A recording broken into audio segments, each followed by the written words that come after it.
Good morning, my friends. I am at the bus station again. 3 wonderful days spent in Istanbul flew by in a flash. This city really has its own unique atmosphere and exquisite charm. You can walk along its narrow and mysterious streets endlessly. However, the time I have set aside for visiting Istanbul is coming to an end, and it is time for me to move on to the south of sunny Turkey. Well, I was planning to go south, but the bus, according to the navigator, was going in a completely different direction. Having left Istanbul, it headed west and was confidently moving towards the border with Greece. I must say that I was slightly unprepared for such a turn of events, and the bus driver's absolute lack of English made it impossible to clarify where we were actually heading. However, the correctly indicated destination on my bus ticket and the ferry crossing indicated on the maps of my navigator still instilled in me the necessary optimism and confidence in the success of my trip. An additional bonus was that I had the opportunity to see, albeit from the bus window, the western end of Turkey and visit both shores of the Sea of Marmara and the Dardanelles Strait.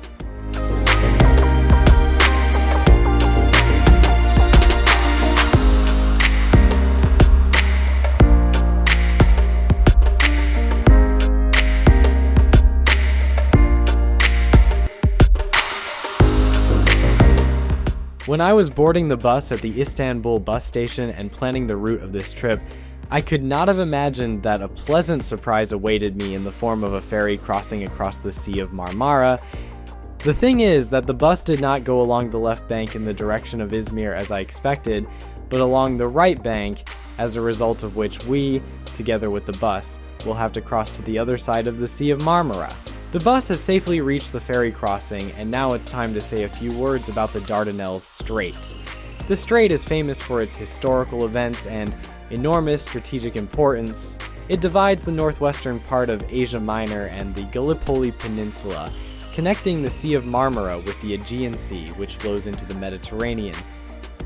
In ancient times, the strait was called the Hellespont, which in Greek means the Sea of Hella. This name is based on an ancient myth. The wife of the king of Thessaly, Athemas, died.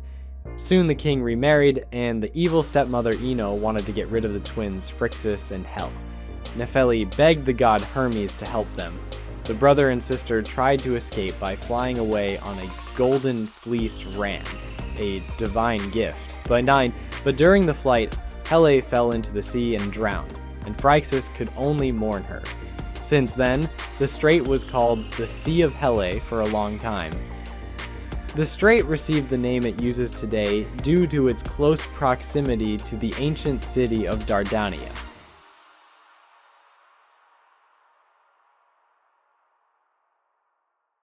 Good morning, my friends. Yesterday, I reached my destination and found myself in a small resort town in the southwest of Turkey.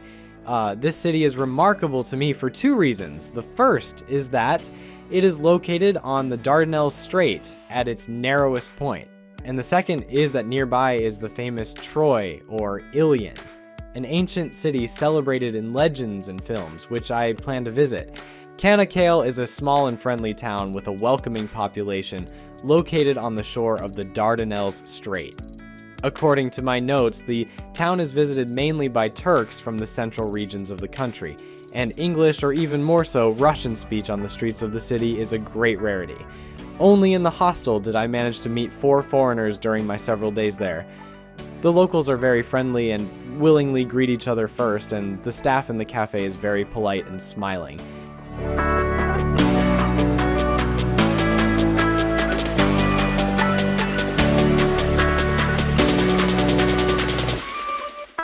The city has a small marine, which is home to several dozen different motor and sailing yachts, and a little further along the banks of the river that flows into the sea, local residents' fishing boats are moored, on which they go out to sea every morning to fish. Over the few days that I dropped anchor in Canakkale, I developed a mandatory ritual in the form of a promenade along the pier along the marina, which gave me a huge number of positive emotions. I leisurely strolled past the repair base and watched with pleasure as fishermen repaired their boats, changed the casing, putty, and painted the sides, installed additional equipment.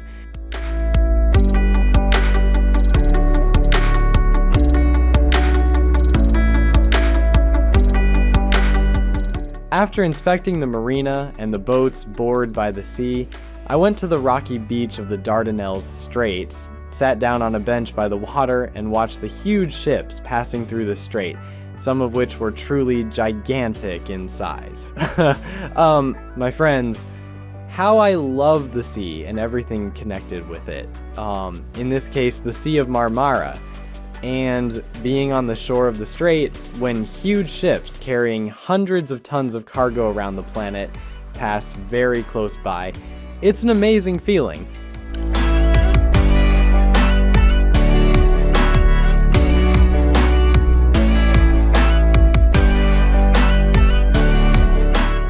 On the pier in Canakkale, I found a motorboat and thought about taking it for a spin along the Dardanelles Strait. It looks like the gearbox is jammed. What a pity. And while I'm sorting out the boat, I'll probably continue my story about Canakkale, a short excursion into history. According to archaeological excavations, the first settlements near modern Canakkale appeared in the Neolithic era and were located near Cumtela. And later the legendary city of Troy grew up on this site. During the Byzantine Empire, Canakkale was called Dardanelles. Under the Ottoman Empire, Sultan Kalesh. The modern name comes from the word kanak, pot, since local pottery is famous for its high quality. So like the province of Istanbul, Canakkale is located in two parts of the world, Europe and Asia. From ancient times to the present day, the city has been and remains an important seaport and hub on the route of ships passing through the Dardanelles Strait. An interesting fact is that on the embankment there is a wooden horse from the filming of the movie Troy, donated to the city by Brad Pitt.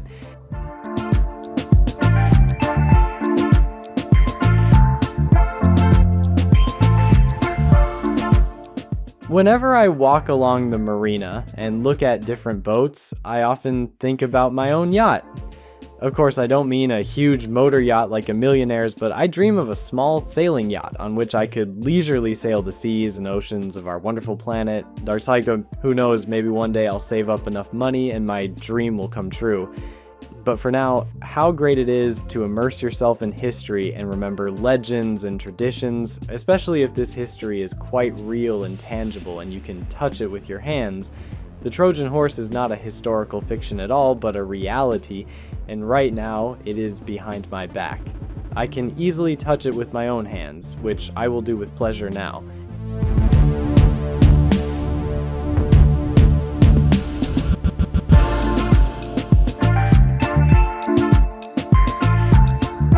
This tree.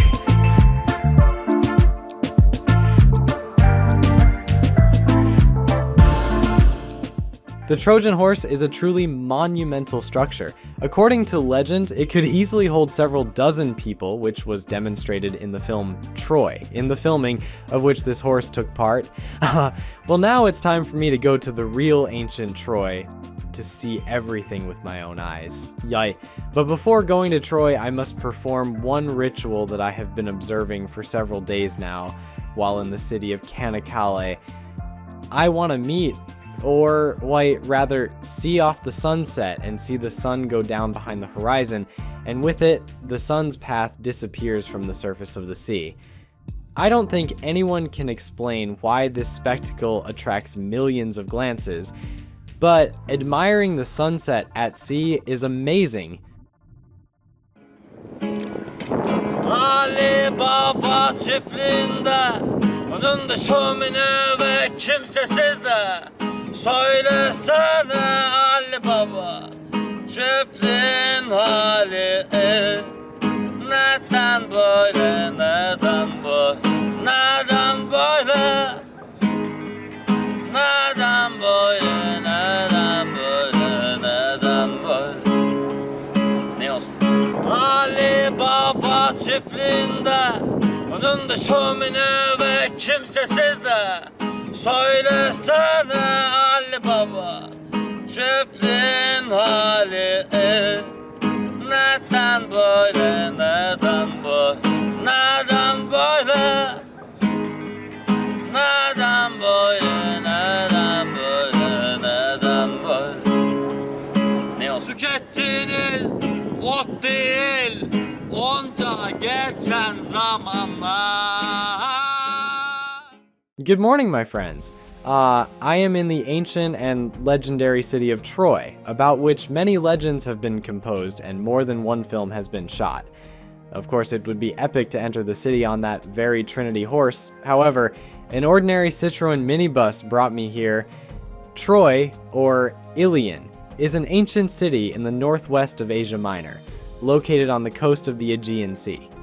The city was known thanks to ancient Greek epics and was discovered in 1870 during excavations of the hill Gisarlik.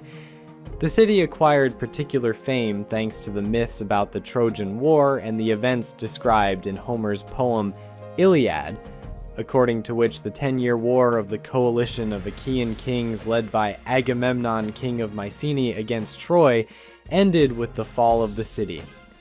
For many centuries, the reality of the ancient city of Troy was questioned, and Troy existed only as a legendary city.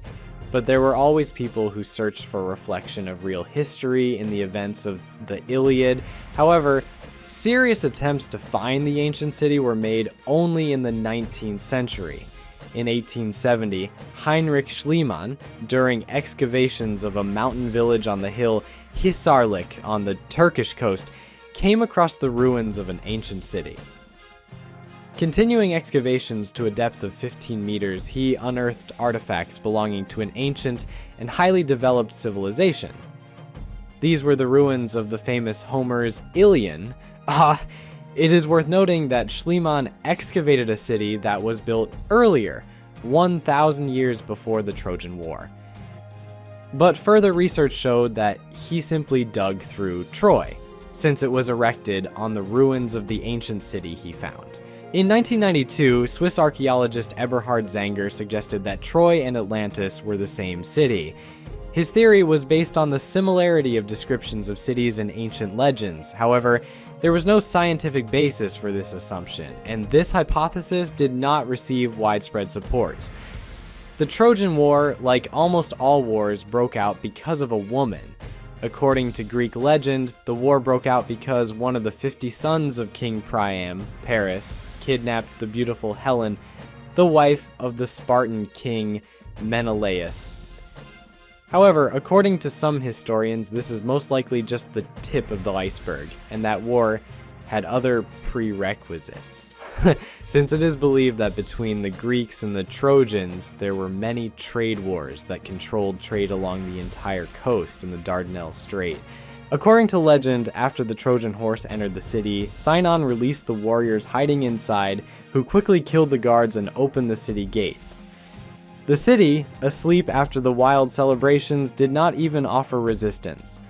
Several Trojan warriors led by Aeneas tried to save the palace and the king, but failed. According to ancient Greek myths, the palace fell thanks to the giant Neoptolemus, the son of Achilles, who smashed the front door with an axe and killed King Priam.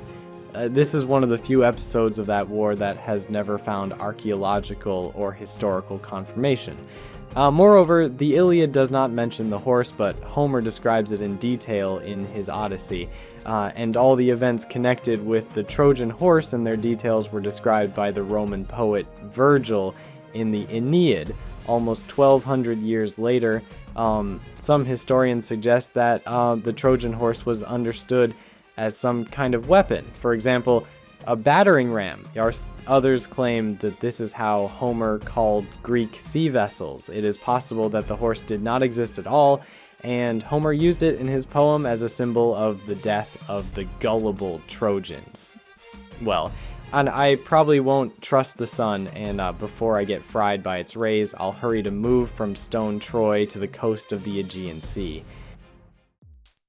Guys, I was just getting ready to walk 10 kilometers when a kind man stopped. His name is Asman. He is Turkish, and he took me to the sea in his car, for which I am very grateful to him.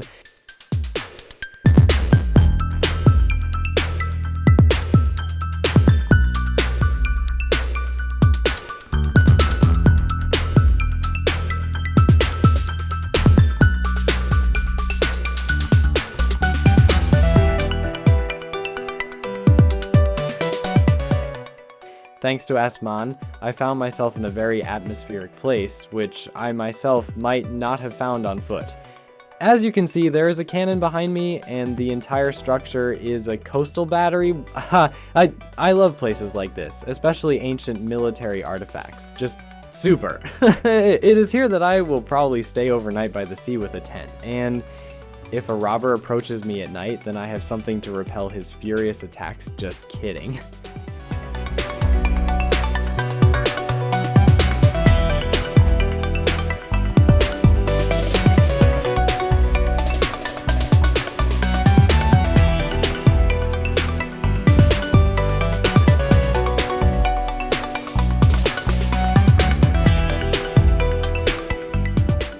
Hey guys, how I still love the weapon theme. Like, weapons, of course, are very bad, but very beautiful.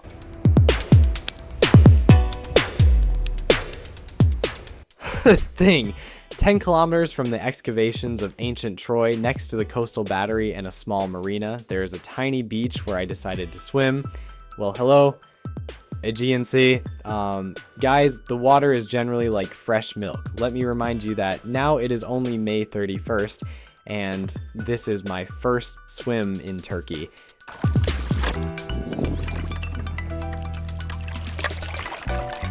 Phew. Haha. Cool. I feel that now I will swim in the sea to my heart's content. For the first time in a month of traveling around Turkey, and all the time cities, seas, sights, and no time to relax. Here it is where the real thrill is.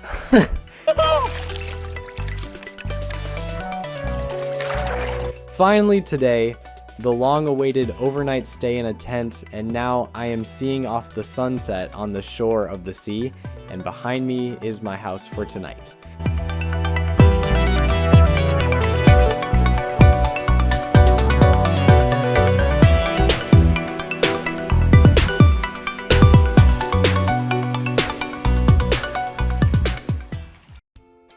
Good morning, guys. I am currently in the small resort town of Canakkale, which is comfortably located on the shores of the Aegean Sea in western Turkey. Yesterday, after visiting the ruins of the ancient city of Troy, I decided to take a day off and did not take my camera in my hands for filming the whole day. Instead, I just chilled on the beach, and then with the help of 2 buses to this beach, I must say that I settled in here quite well, pitched a tent right on the beach in the shade of palm trees and next to a beautiful city park. However, there was one big minus, because my overnight stay turned out to be quite noisy, since late in the evening, noisy groups of locals were walking around the park.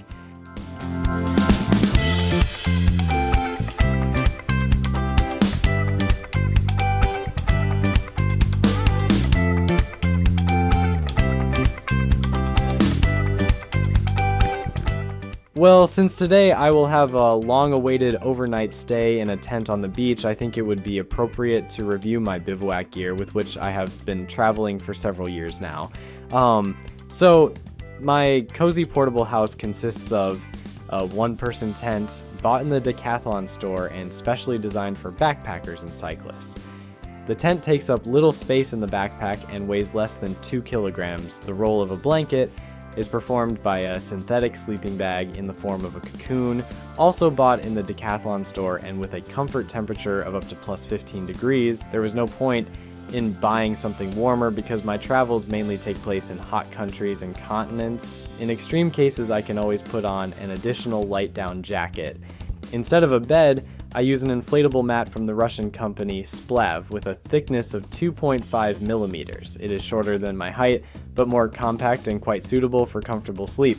I also have an inflatable pillow complete with a fabric pillowcase like aham. Now let me tell you about my camp kitchen. I use a quick cooking system like Jet Boil made in China The system includes a pan with a burner and wind protection, as well as a gas cylinder, which is compactly folded inside when carrying. The system works well even in strong winds, and the water boils in literally 1 minute. The burner is ideal for cooking freeze-dried products, but it is also possible to cook haute cuisine dishes in it, for example, rice porridge with meat and vegetable, Well, that's all. Now I will pack all the equipment and covers, and you can see how it looks assembled before placing it in the backpack. Well, my backpack is packed again, and that means it's time to hit the road. Today's plan is to get to the small town of Selkuk, next to which are located the famous ruins of the ancient city of Ephesus, which I want to see myself and show you. Let's go on the bus.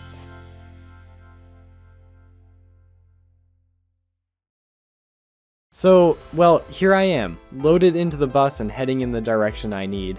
However, I still couldn't avoid stopping in the city of Izmir. There are no direct buses to the city of Selkuk, and catching a ride in the city center is not the best idea since it is a big waste of time, and walking to the highway to catch a ride there is very far. In addition to everything, there are many small settlements on the road, and the chance of stopping a car that will go specifically to Izmir is very small. Therefore, I preferred to travel this section of the route by bus.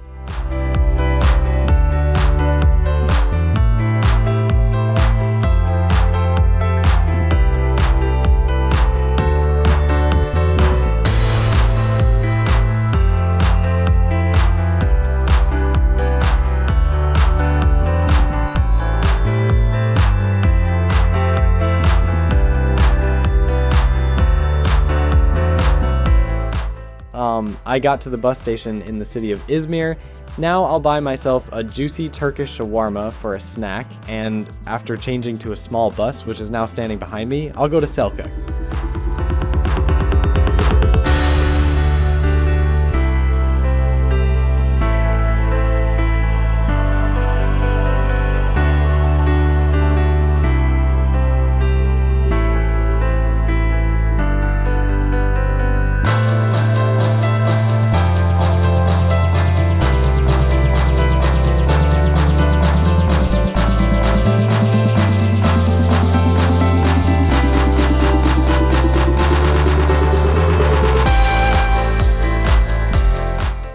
Hello, my little history buffs. I have arrived in the majestic and pompous Ephesus.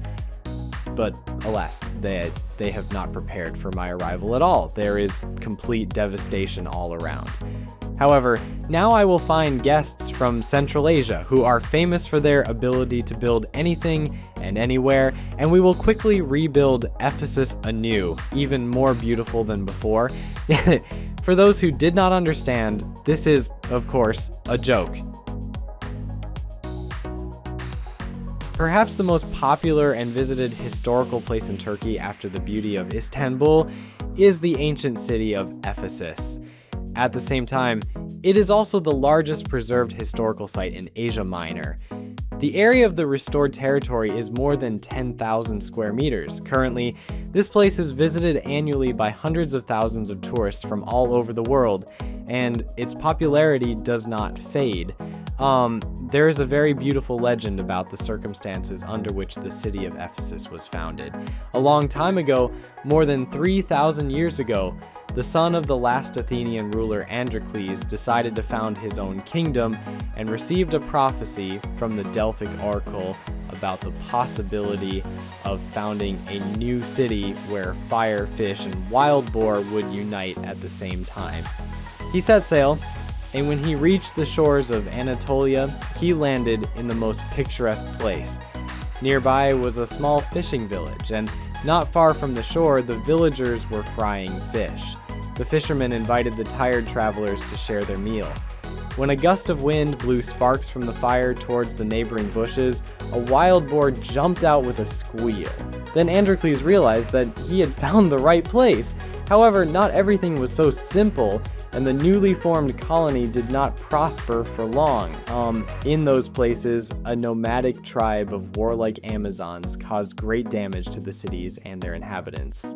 Stories about fearless female warriors had long excited the inhabitants of Hellas, but the brave Androcles did not give in and was able to seduce the leader of the Amazons, the beautiful Ephesus. Together, they founded a great city, which the young king named after his beloved. Many colonists also took former Amazons as wives, and those who did not want to part with the saddle and weapons became the king's bodyguards or priestesses of Artemis. Variants and excerpts from this legend were widely used by artists, sculptors, and poets throughout the ancient period, and it is not possible to judge what is true or fiction. Disputes about the time and place of the founding of Ephesus are still ongoing. The indisputable fact remains that Ephesus grew from a small colony into the largest port city and prospered for a long time due to shipping and trade. The hallmark of ancient Ephesus is considered to be the almost completely lost temple of the goddess Artemis, one of the 7 wonders of the world. According to legend, the cult of Artemis was widely practiced by the mythical founder of the city, King Androcles. He built the first temple on the site of the future wonder of the world. However, due to constant destructive wars, the sanctuary was destroyed and restored several times. The most popular and iconic landmark of Ephesus, its symbol and key image, is undoubtedly the Library of Celsus.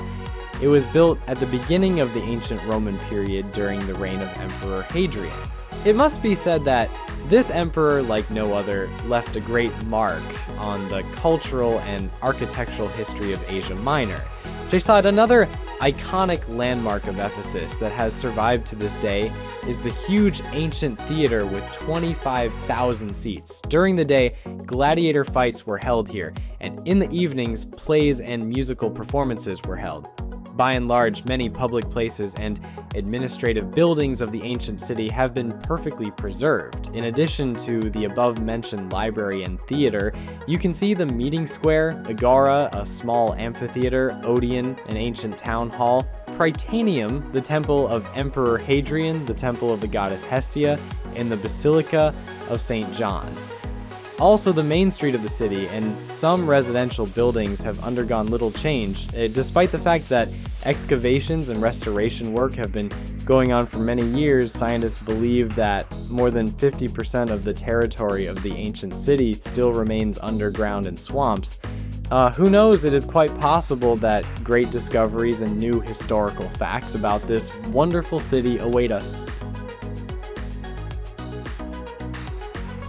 Well, my fascinating walk through the ancient city of Ephesus has come to an end, and with it, another stage of my journey through sunny Turkey has ended.